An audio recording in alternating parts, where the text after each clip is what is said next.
بسم اللہ الرحمن الرحیم۔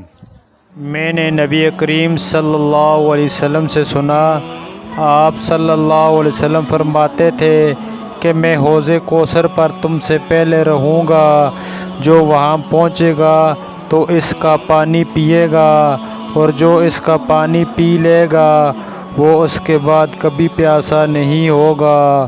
میرے پاس ایسے لوگ بھی آئیں گے جنہیں میں پہچانتا ہوں گا اور وہ مجھے پہچانتے ہوں گے، پھر میرے اور ان کے درمیان پردہ ڈال دیا جائے گا۔ ابو حازم نے بیان کیا کہ نعمان بن ابی عیاش نے بھی سنا کہ میں ان سے یہ حدیث بیان کر رہا ہوں، تو انہوں نے کہا کہ کیا تو نے سعد رضی اللہ تعالیٰ عنہ سے اسی طرح یہ حدیث سنی تھی؟ میں نے کہا کہ ہاں۔